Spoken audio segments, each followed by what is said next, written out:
नमस्ते। स्वामी न्यूज़ अजमेर के इस विशेष कार्यक्रम योग व स्वास्थ्य में आप सबका हार्दिक स्वागत है। आज हम गायत्री मंत्र के अर्थ को जानते हैं और गायत्री मंत्र के अर्थ के आधार पर उसका ध्यान करेंगे।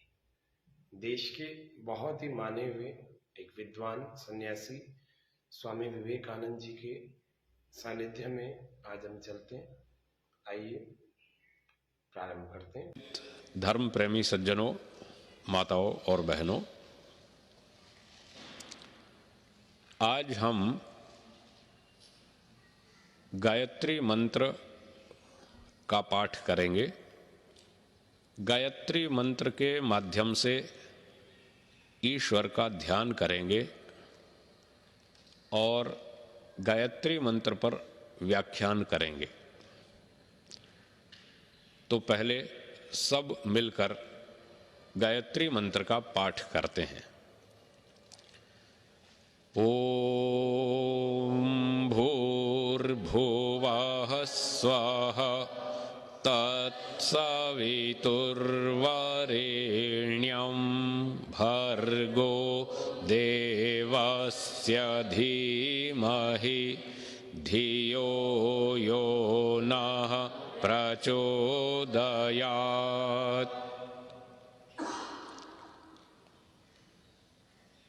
यह गायत्री मंत्र वेद का मंत्र है।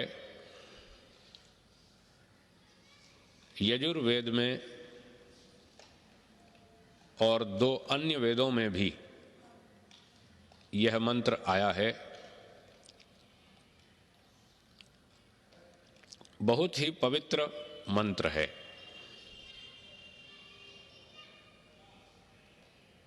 इस मंत्र में ईश्वर की स्तुति है, ईश्वर से प्रार्थना भी की गई है और ईश्वर की उपासना भी है। तीनों बातें इस मंत्र में हैं।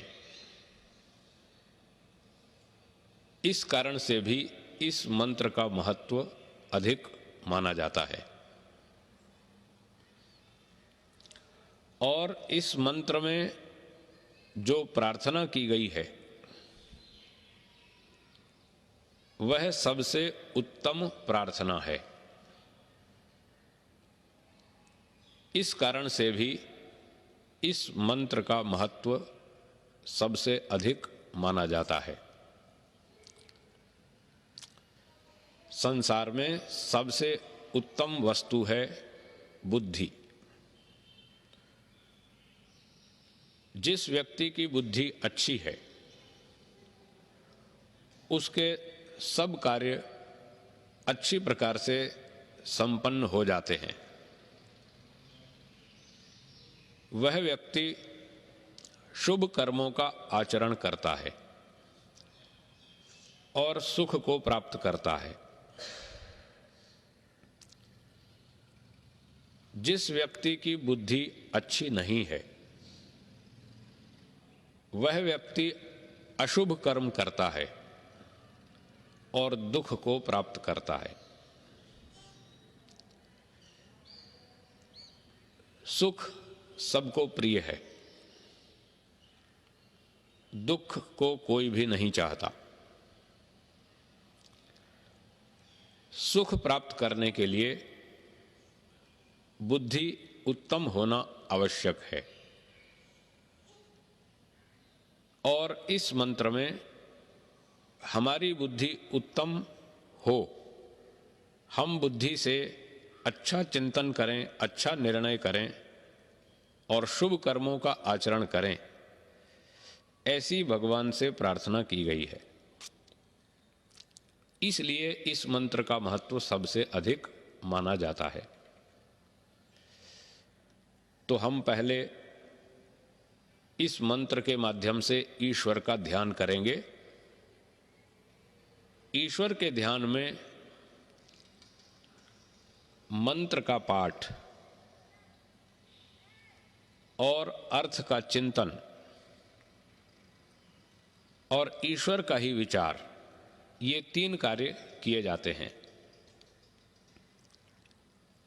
फिर से सुनिए, 3 कार्य ध्यान में कौन कौन से किए जाते हैं। पहला, मंत्र का पाठ। दूसरा, अर्थ का चिंतन। और तीसरा, ईश्वर का विचार। हमारे मन में ईश्वर ही रहे, अन्य वस्तु का विचार न आए, ध्यान में यह एक कार्य हुआ। फिर ईश्वर का विचार मन में रखते हुए, ईश्वर का स्वरूप मन में रखते हुए हम मंत्र का पाठ करें, ये दूसरा कार्य हुआ। और मंत्र पाठ के बाद उसका अर्थ भी चिंतन करें, वैसी अपनी भावना भी बनाएं जैसा उस मंत्र का अर्थ है, तो ध्यान ठीक प्रकार से माना जाता है। अब हम ध्यान करेंगे। आप लोग कमर सीधी करके आसन लगाइए, कमर सीधी, गर्दन सीधी, आंखें बंद। अपने मन से सब विचारों को दूर कर दीजिए, सांसारिक विचारों को बंद कर दीजिए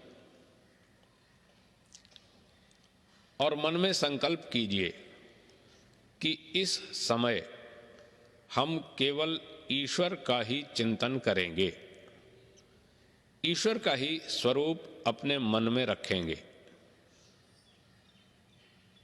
अन्य सांसारिक वस्तुओं का विचार इस समय नहीं करेंगे, ऐसा मन में संकल्प करें। अन्य वस्तुओं के विचार हटाने के लिए,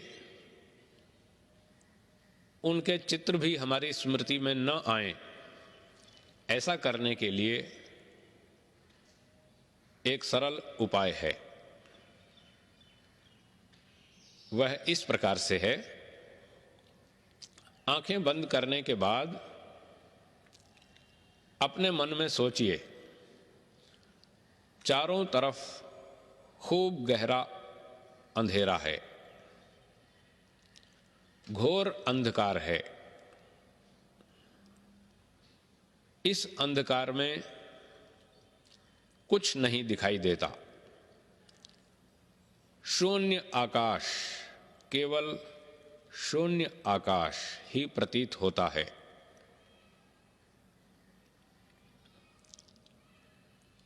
अंधकार में हम वस्तुओं को नहीं देख पाते।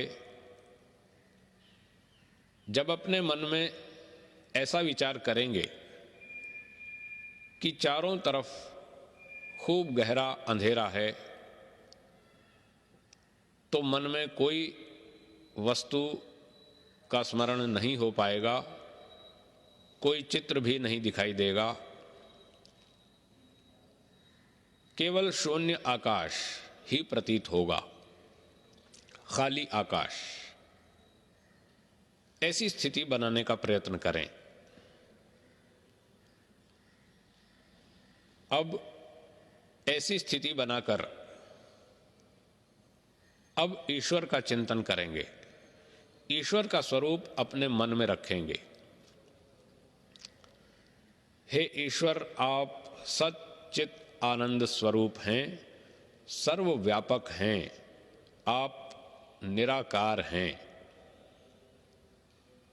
आप सर्वशक्तिमान हैं, न्यायकारी हैं, दयालु हैं, सर्वरक्षक हैं, सबकी रक्षा करते हैं, आप सृष्टिकर्ता हैं, आपने ही सारा जगत बनाया है,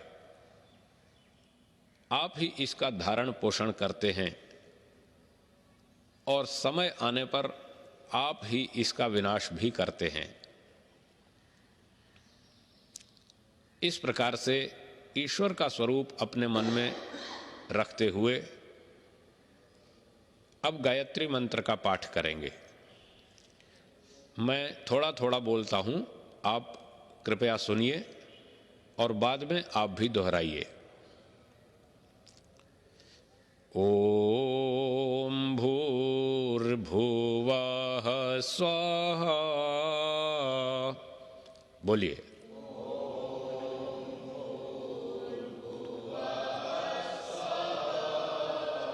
तत्सवितुर्वरेण्यम्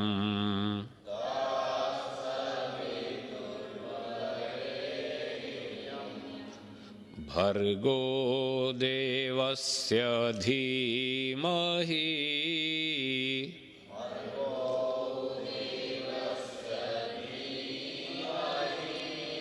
धियो यो नः प्रचोदयात्।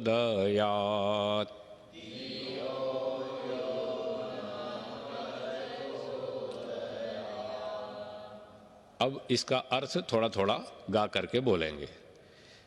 तूने हमें उत्पन्न किया,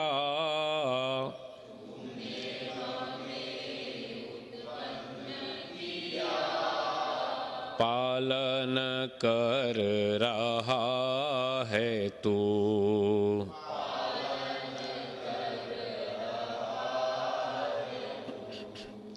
तुझसे ही पाते प्राण हम,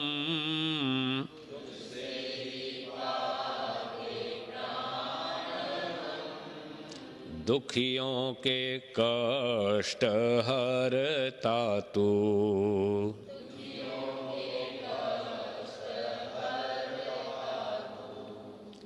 तेरा महान तेज है,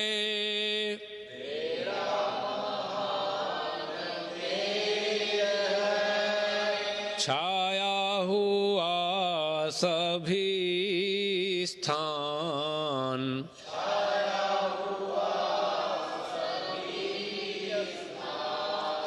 सृष्टि की वस्तु वस्तु में,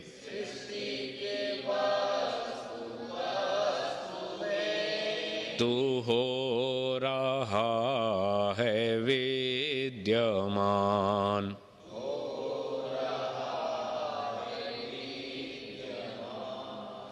तेरा ही धरते ध्यान हम,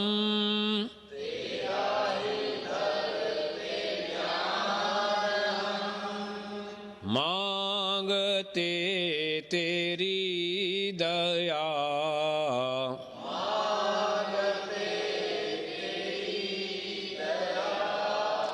ईश्वर हमारी बुद्धि को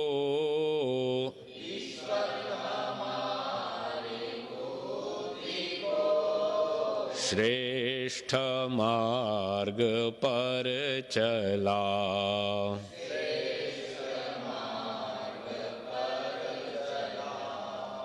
ओम भूर्भुवः स्वः,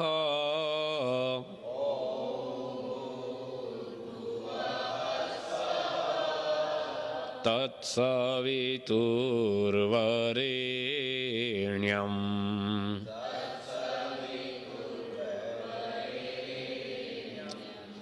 भर्गो देवस्य धीमहि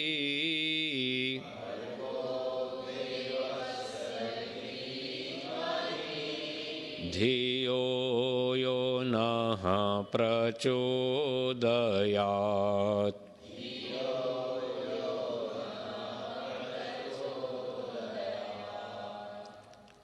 हमने गायत्री मंत्र का पाठ किया, उसके अर्थ का चिंतन किया और ईश्वर का विचार भी अपने मन में रखा। ये तीन कार्य हमने ठीक प्रकार से किए। इसका नाम है ध्यान, ईश्वर का ध्यान। अन्य मंत्रों से भी ईश्वर का ध्यान किया जा सकता है। गायत्री मंत्र सबसे उत्तम मंत्र माना जाता है। इस मंत्र से भी ईश्वर का ध्यान करना चाहिए। और यदि कोई छोटे मंत्र से ध्यान करना चाहे तो गायत्री मंत्र के प्रारंभिक 3-4 शब्दों का भी पाठ करके ध्यान कर सकता है। अब इन छोटे मंत्रों से, छोटे छोटे टुकड़ों से हम ईश्वर का ध्यान करेंगे। आप अपनी मानसिक स्थिति वैसी ही बनाए रखें पहले की तरह से। अगर कुछ स्थिति बिगड़ गई हो तो फिर से उसे ठीक कर लेंगे। फिर से सोचिए, चारों तरफ खूब गहरा अंधेरा है, शून्य आकाश है। इस आकाश में केवल ईश्वर ही हमें प्रतीत होता है, अन्य किसी वस्तु का चित्र भी नहीं दिखता, कोई स्मृति नहीं है। यदि हम अंधेरे की स्थिति ठीक प्रकार से बनाएंगे तो हमें ईश्वर का ध्यान करने में सुविधा रहेगी। ईश्वर हमारे सब तरफ उपस्थित है, विद्यमान है। ईश्वर निराकार है, सच्चित आनंद स्वरूप है, सर्वशक्तिमान है। हम ईश्वर का ध्यान कर रहे हैं। हे ईश्वर, आप आनंद स्वरूप हैं, हमें भी आनंद दीजिए। अब हम छोटे मंत्रों से ईश्वर का ध्यान करेंगे, बारी बारी से हम बोलेंगे। ओम भू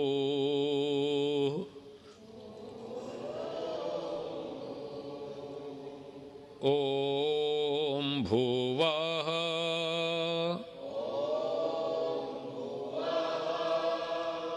ओम स्वाहा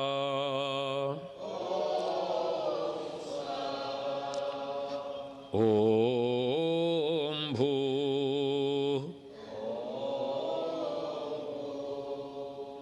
ओम भुवः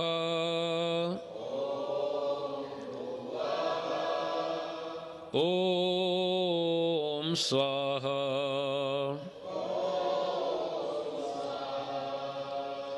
ओम भू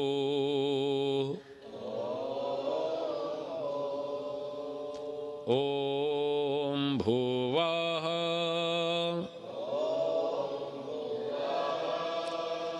ओम स्वाहा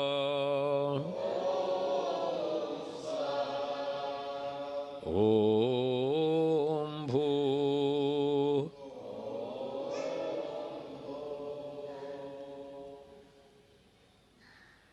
इस प्रकार से हम ईश्वर का ध्यान करते हैं। अब आंखें खोलने के लिए पहले दोनों हाथों को थोड़ा सा रगड़ेंगे आपस में।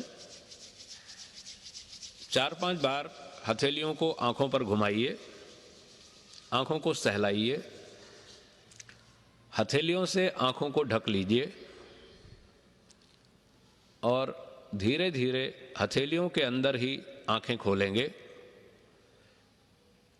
और धीरे धीरे पलकें झपकते हुए हथेलियां आंखों से हटाएंगे।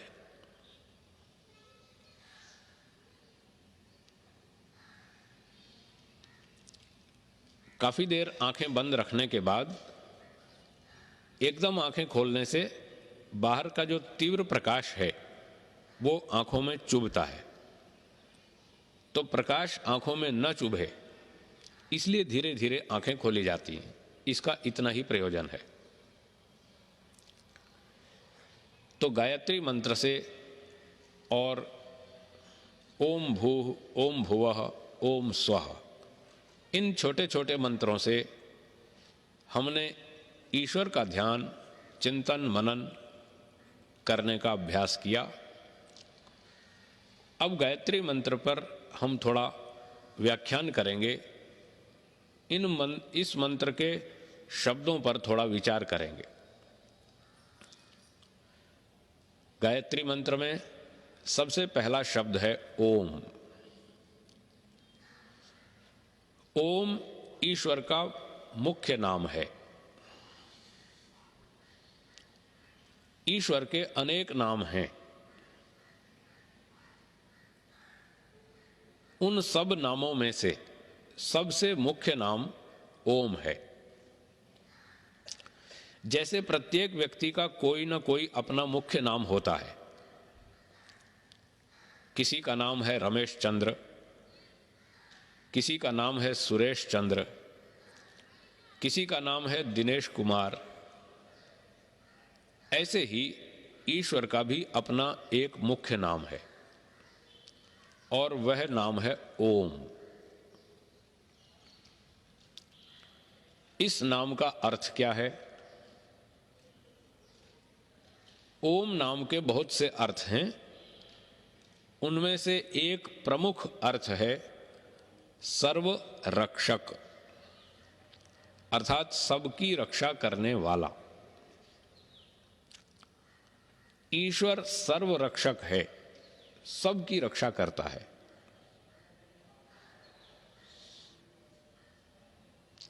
कोई मनुष्य 10-5 व्यक्तियों की रक्षा करता है, कोई मनुष्य 100-200 की रक्षा करता है, कोई सेना में सम्मिलित होकर देश की रक्षा करता है, परंतु ईश्वर सर्व रक्षक है, वो सबकी रक्षा करता है। कैसे रक्षा करता है? इस संसार में ईश्वर ने अनेक पदार्थ बनाए हैं,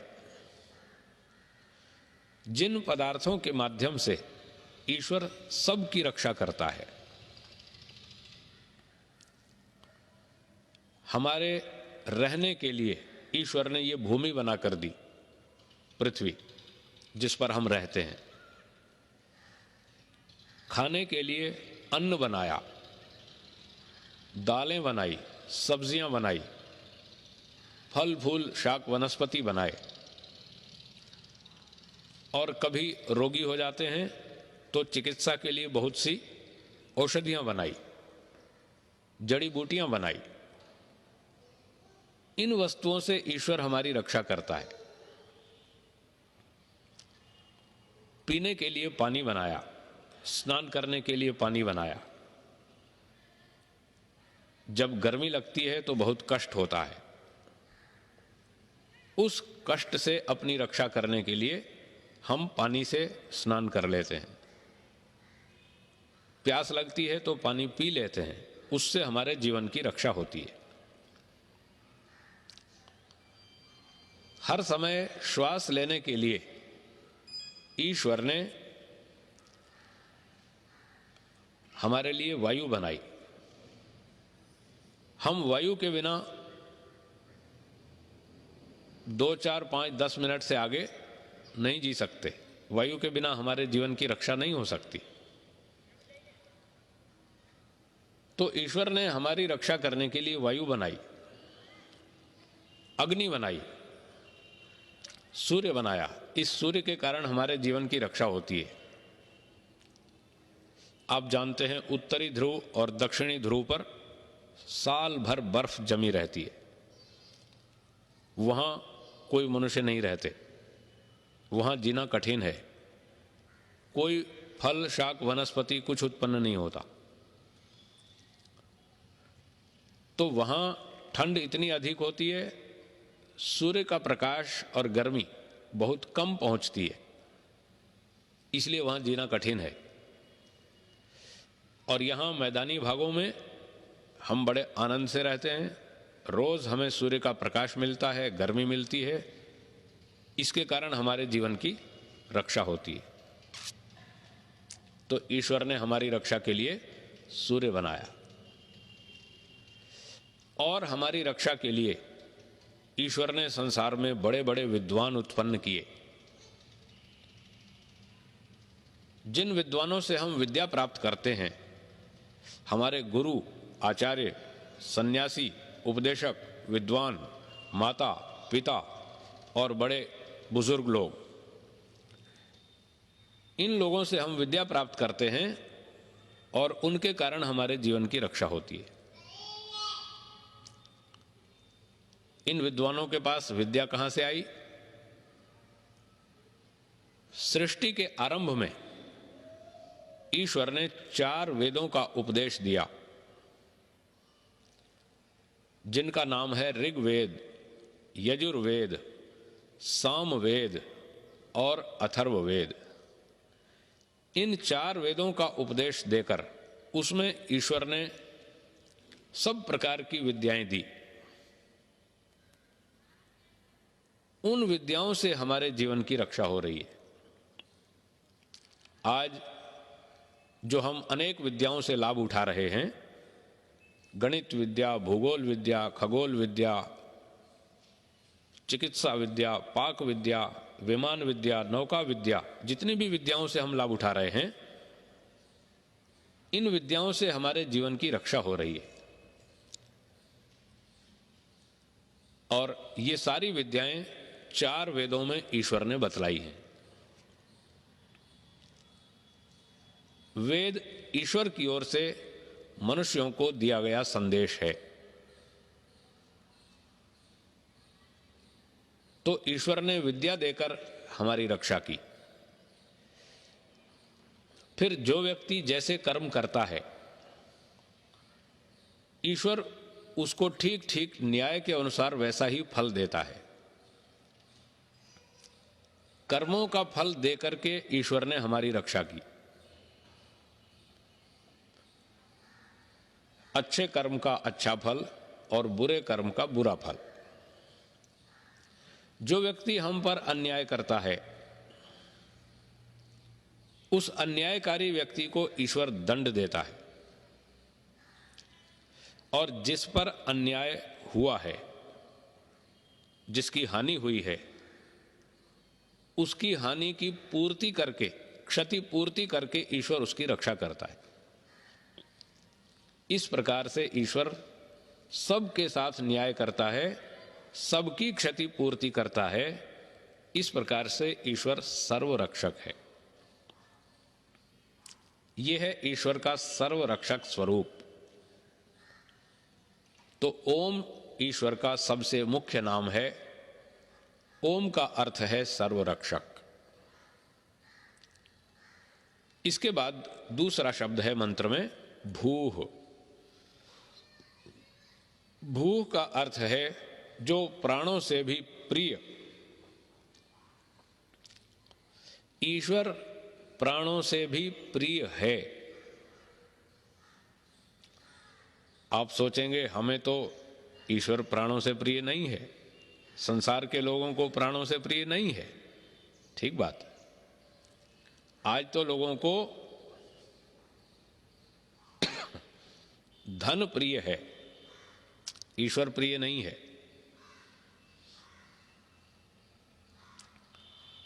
आज लोगों को पुत्र प्रिय है, ईश्वर प्रिय नहीं है। आज लोगों को सोना चांदी प्रिय है, ईश्वर प्रिय नहीं है। आज लोगों को मकान, जमीन, मोटर गाड़ी प्रिय है, कपड़े प्रिय हैं, ईश्वर प्रिय नहीं है। ठीक बात। अगर संसार के लोगों को पुत्र प्रिय है, धन प्रिय है, मकान प्रिय है, सोना चांदी प्रिय है और ईश्वर प्रिय नहीं है,